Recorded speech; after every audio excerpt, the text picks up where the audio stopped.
Now back to Sin City and My Guys in the Desert with the legend Brent Musburger, live on the Vegas Stats and Information Network, SiriusXM Channel 204, and VSiN.com.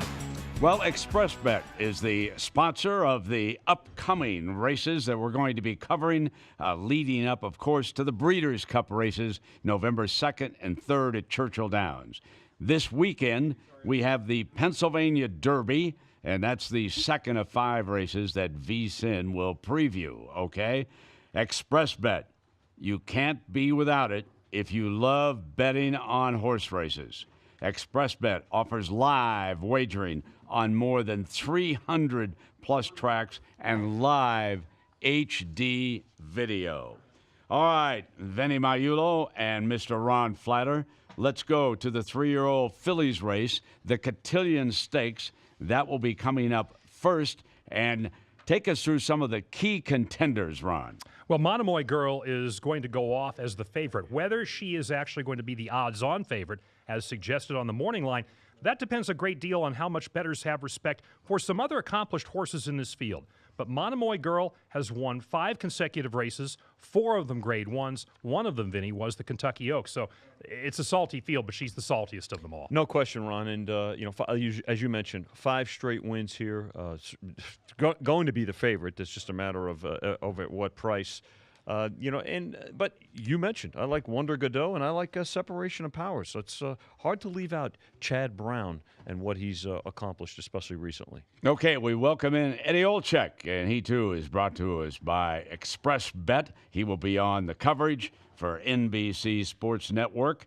And Eddie, in talking about the Cotillion Stakes, with Monomoy Girl going to be such a heavily bet favorite, will she be about 3 to 5, or do you think even lower than that? Well, Brent, always good to be with you. I would say if you could get 3 to 5 right now, I would say go to the windows. Might be a little bit lower than that, but at the end of the day, as we've talked, as we have many a times, you got to take what the public and the track gives you, and Monomoy Girl certainly looks primed to take another step, and it'll be really interesting. I mean, I don't want to get ahead of myself here, but I mean that Breeders' Cup distaff come the first weekend in November has really got a chance to be one hell of a race when you think about. You think about Abel Tasman, you think about Monomoy Girl, the horse for Bill Mott is just escaping me right now. Is it Elate or I can't remember, but I mean, he's got a monster older filly as well. So I think you got Eskimo Kisses. So, I mean, that race, Brent, come the Breeders' Cup distaff on that Saturday, has got a chance to be one heck of a race. Yeah, I heard you guys talking about Wonder Godot, and I just wonder how much that Travers defeat and getting absolutely annihilated that day will have effect on this really talented 3-year-old filly. So I think she might be worth a play against. She'll probably be, one of the 2 or 3 favorites for sure, but it'll be really interesting to see if she can bounce back after getting trounced in the Travers. Eddie, you read my mind on Wonder Godot, especially going against the boys in the Travers, as you indicated. We were talking a little bit earlier about Separation of Powers, Chad Brown, and we know what he's done recently, and you covered him at length in the Arlington races earlier this summer. Separation of Powers probably going to get a decent price coming into this field, especially going against Monomoy Girl. Yeah, I don't know. When just on visuals, it looks like this filly should be able to go a route of ground. I mean, the breeding tells you Candy Ride out of an Empire Maker dam, and you think, wow, yeah, I mean, this filly should be able to go 2 turns and to be able to go a distance. But when I look at on paper, I go, I don't know. I don't know if this filly can go 2 turns, and that's what this race is. So, again, for me, looking at it, I sit there and go, look, until she can prove that she can go 2 turns. Now, you can sit there and throw back in my face and say, well, she's only been 2 turns once, and she finished 4th, beaten 5+ lengths. Oh, and that happened to be the Breeders' Cup Juvenile. And, oh, yeah, by the way, she came out of post position 13 and out of 13, 13 fillies in that race. But I just wonder, why she hasn't maybe gone longer up to this point. Now, I know she's only had 2 races, so maybe she's sitting on, maybe she's sitting on a huge race, and maybe the breeding shows up and she shows up. But obviously, she's a talented filly, and look, when you got Chad Brown sitting in your corner, all those boxes are checked. So, but that would be my only concern, and say, look, she hasn't been able to win going 2 turns. So for me right now, if I was going to the window right now, I would probably try to beat Separation of Powers, at least underneath with, obviously Monomoy Girl. And that race is due to go off at 4:55 p.m. Eastern Time on NBC, or 1:55 Pacific Time. And now we turn our attention to the Pennsylvania Derby, another Grade 1, and a couple of familiar names, especially McKenzie. And McKenzie would have been one of the Kentucky Derby favorites had he not been injured back in March, trained by Bob Baffert, ridden by Mike Smith. Eddie, what is your overview? This is a terrific field in the Pennsylvania Derby. Yeah, it really is. And that is the wild card horse, Brent. McKenzie has only had 1 race this year. Well, I take that back. Has had 2 races this year, had that crazy race with Bolt Doro. I actually kind of thought, not only because I was on the side of McKenzie, he got disqualified with Bolt Doro. I thought there was mutual bumping going on, not only when they turned for home, but down the lane. So I thought my thought would have been no harm, no foul. Both were kind of going at it. I thought it was just good, hard race riding and a great race, the San Felipe, but they ended up taking McKenzie down, and we haven't seen McKenzie since that race. Going into the Derby, or the Derby Trail, I should say, as you guys know, it was McKenzie and Justify. It wasn't Justify and McKenzie. So obviously Bob Baffert thought very highly of this horse, and it seems like a bargain coming out of that Keeneland sale back in September of 2016 for only $170,000. And,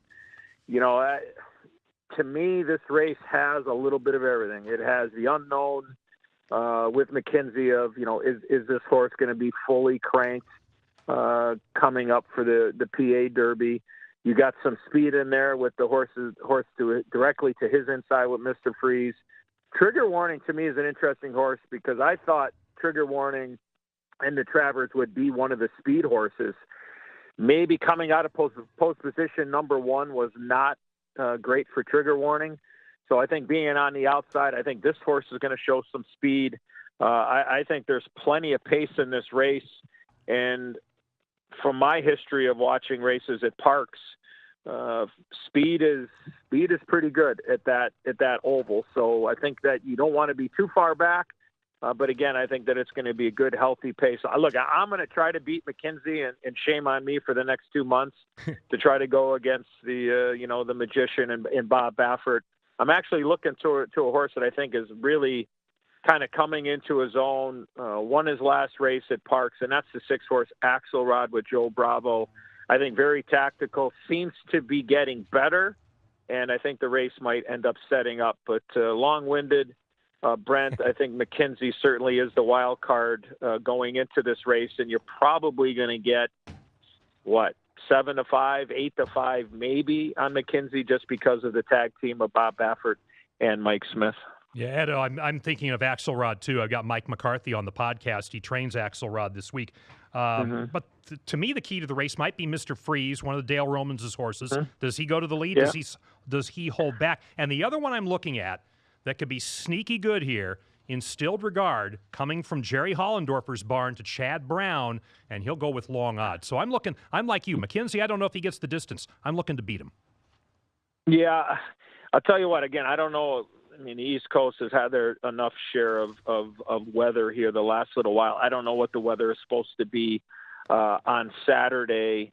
But if it does come up an off track, the 3-horse Instilled Regard is certainly a use for me. Yes, to answer your first question, Mr. Freeze, I think, has to get to the front. And what's going to end up happening with Bill Mott, with Hofberg? I mean, the blinkers go on. First time with the blinkers on. Ran a really good race in the Curlin. Was supposed to go to the Travers. Did not go into that race. Will he be a little bit more forwardly placed? I mean, this was kind of the hot horse, right? At the Kentucky Derby, everybody was talking about Hofberg, even though he did go off, just under 28-1. Everybody seemed to think that Hofberg could be that wise guy horse. Now, he probably would have taken a little bit more money if he was, but everybody seemed to be talking about him. Would he have got more money if it didn't come up on a sloppy track?